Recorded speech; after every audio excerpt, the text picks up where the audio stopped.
ఇవన్నీ ఇలా ఉంటే మీ డబ్బింగ్ ప్రయాణం 150 చిత్రాలకి మీరు డబ్బింగ్ చెప్పారు.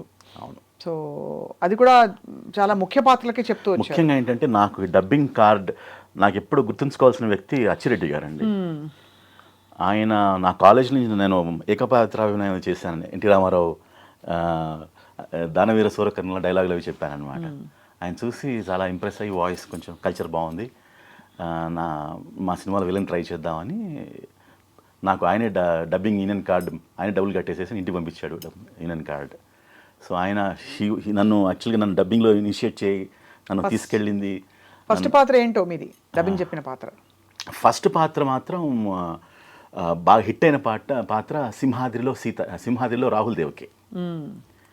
చాలా చెప్పచ్చు కదా స్వామి. Very powerful. ప్లీజ్. అలాగే, అందుకే మేము వెయిటింగ్ ఆ విలన్ని మళ్ళీ చూడాలని.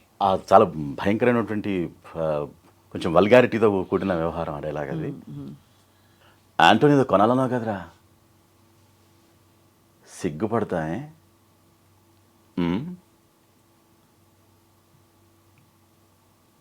ఎంతో ప్రేమగా చూసుకుంటున్నాను, ఎంతో ప్రేమగా.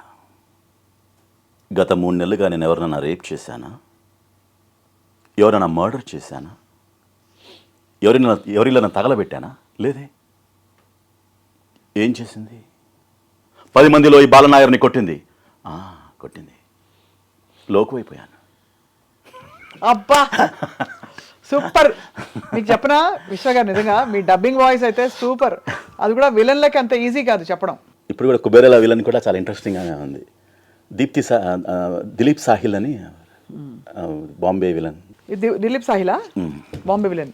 ఏం డైలాగులు ఎలా ఉన్నాయో? ఎవరు చెప్తున్నారు అంటే ఏ సినిమాకి చెప్తున్నారు? కుబేరా, మన నాగార్జున గారు, మన ధనుష్ నాగార్జున సినిమా వస్తుంది. అందులో మీరు అయితే విలన్లకు ఎక్కువ, విశ్వ గారు హీరోల కంటే విలన్లకు ఎక్కువ సూట్ అయిపోయారు. విలన్లకి చెప్తున్నాను, హీరోలకి ఎవరు చెప్పించారు. సింగిల్ టేక్ ఆర్టిస్టా విశ్వ గారు మీరు? Single take artist. అంటే ఇప్పుడు బాగా అయిపోయి నలిగిపోయి ఉంటారు. అండ్ మీ వాయిస్ టింబర్ ఎలా ఉందంటే, అంటే ఎంత కల్చర్డ్ వాయిస్ మీది. దానికి ఏమైనా ప్రత్యేకంగా కృషి చేశారా? నేనేం చేయలేదండి, జన్మతా వచ్చింది. ఎప్పుడు ఏ కృషి ఏ ప్రయత్నం ఏం చేయలేదు. ఇప్పుడు మీరు మెళకువలు ఉంటాయి కదా, ఓ డైలాగ్ చెప్పారు. సల్ఫర్ ఎంతరా 10 కిలోలు తగ్గింది, నువ్వు నా కాడు చేసినప్పుడు నీ బరువు ఎంతరా, ఇప్పుడు 10 కిలోలు గట్ట పెరిగావరా, నీ ఉప్పు తిని పెరిగానన్నా. నా ఉప్పే కాదరా, సల్ఫరు టేకు షుగరు అన్నీ తినేస్తున్నావు. సల్ఫరు టేకు అన్నీ తినేస్తున్నావు అని కిందకు వచ్చింది కదా ఆ కరువు. అది ఎవరు నేర్పిస్తారు? నేర్చుకుంటారు అంతేనా? నేర్చుకుంటాం, అది చూడడం, ఆర్టిస్ట్ దాన్ని బట్టి దాన్ని మాడ్యులేట్ చేయడం జరుగుతూ ఉంటుంది. అదే ఆ మాడ్యులేషన్, అది మీరు స్వతహాగా మాడ్యులేషన్ అవసరం. ఆర్టిస్ట్కి ఆ మాడ్యులేషన్ ఫైనల్ న్యూయాన్సెస్ పట్టుకోవాలి. దీనికి నేపథ్యం ఏంటని అడుగుతున్నాను. అంటే మీరు చూసి విని నేర్చుకున్నారా? చాలా మంది ఆర్టిస్టులు, నాకు ముఖ్యంగా ఏంటంటే సాయి కుమారు, రవిశంకర్ వీళ్ళు చెప్పే విధానం, వాళ్ళ నుంచి చూసి నేర్చుకునే నేను. అంటే అబ్జర్వేషన్ ఈజ్ వెరీ ఇంపార్టెంట్. కళాకారుడి అబ్జర్వేషన్ ఇంపార్టెంట్ కదండి. అవును అవును. సో దీంతో పాటు మీరు మిమిక్రీ కూడా కొంత చేస్తారా? మిమిక్రీ చేస్తాను. అదే మిమిక్రీ చేస్తారు. లక్ష్మీ ఎన్టీఆర్లో ఎన్టీఆర్ వాయిస్ గుర్తుంది నాకు, అందుకే అదే అడగబోతున్నాను. నాకు ఎన్టీఆర్ గారి వాయిస్ నాకు చాలా చేస్తానండి, ఇష్టం. కొంచెం రకరకాల వాయిస్లు చేస్తాను. ఎన్టీఆర్ గారిది కాస్త వృద్ధాప్య వాయిస్, దాని సరుకుని డైలాగ్ వాయిస్, అలాంటి రకరకాలుగా చేస్తాను. అది చిన్న బిట్స్. మరి మేము మీ చేత మీరు దొరికారు కదా అని అన్ని ఇలా అడిగి చేయించుకుంటున్నందుకు మాకు బాధగా ఉంది. కానీ పర్లేదు అదే ఉంది. I'm very happy to do. So అంటే మీరు ఎన్టీఆర్ గారిది, పాత ఎన్టీఆర్ గారి వాయిస్ నుంచి ఈ వృద్ధాప్యం వచ్చే వరకు ఎలా మారుతూ వచ్చింది ఆయన వాయిస్? అంత లేదనుకోండి, 2-3 చెప్తాను. ఒక 2-3 చాలు. Yeah no problem. Danaveera Soorakarna dialogue అది. కించిత్ మధుపానాసక్తమైన మా చిత్తభ్రమ భళా సముచిత సత్కార స్వీకార సంతృప్త స్వాంతుడకు కురుభూకాంతుని సంభావన సంభాషణ భూషణములచి మా ఈ సభాభవనము ధన్యము ధన్యము. అకుంఠిత నిర్మాణ చాతురీ ధురినుబగు మయబ్రహ్మ, ఈ శిల్పచాతురీ మధురిమ బ్రహ్మకు గాని విశ్వబ్రహ్మకు గాని లేదు లేదు లేదు. లేవచ్చును, లేకుండా పోవచ్చును, కానీ పాండవ హతకుల కెట్టి పరిషత్తు లభించుట మాత్రము మానధనులమగు మాబోంట్లకు దుస్సహము. విశ్వంభరాముని విశ్వవిశ్వంభరావిడిత శాశ్వత మహేశ్వర్య మహేశ్వరులము కావచ్చు. అనితన దీనద సాగర వారిద గర్భోర్భూత అనర్ఘముక్త మణివ్రాతంబులు మా కుండిన ఉండవచ్చు. ఆ సాగర మేఖలాసి ద్వీకర గ్రహణం మంది సార్వభౌమత్వోధం ఎందినందవచ్చు గాని ఇట్టి మైసభ మాకు లేకపోవుట నిస్సందేహముగా మోఫలేని లోపము. అద్భుతం. లక్ష్మీస్ ఎన్టీఆర్లో కొంచెం లేట్ ద ఎండ్ ఆఫ్ అదే కొంచెం చర్మాంకంలో గొంతు బరువుగా ఉన్నప్పుడు. అవును. ఈరోజు మీతో గడపాలని,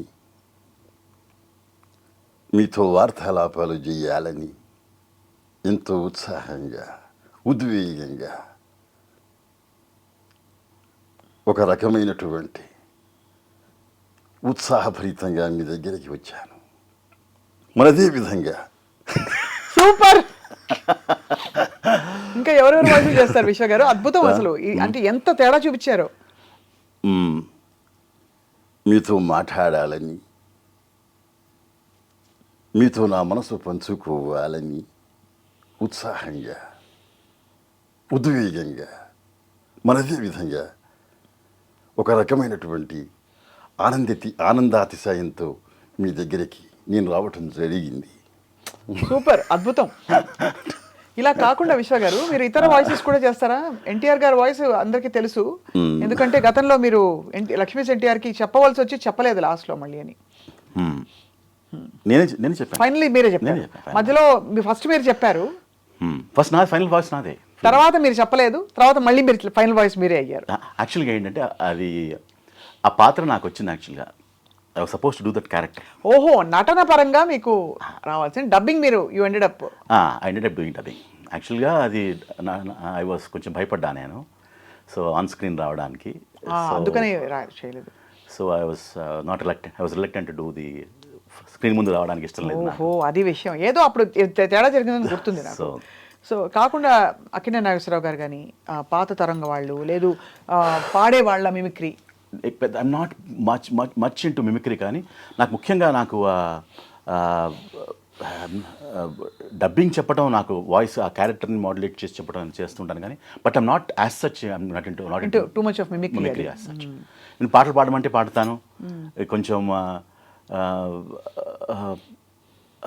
మైకేల్ జాక్సన్ లాగా వాయిస్ మార్చి ఫాల్సెట్లో పాడగలను, లేకపోతే పివి శ్రీనివాస్ గారి లాగా కొంచెం ఆ టింజ్లో ఫ్లేవర్గా పాడగలను. సో అట్లా బేసికల్గా సింగింగ్ ఉంది కాబట్టి కాస్త ఎక్కువ మాడ్యులేట్ చేసి పాడగలను, కానీ యాజ్ సచ్ ఐఎమ్ ఎప్పుడు కూడా నేను మిమిక్రీ పెర్ఫార్మెన్సెస్ కానీ ఆ దిశగా ఎప్పుడు నేను I have never seen me as see myself as a mimicry artist as such. అంటే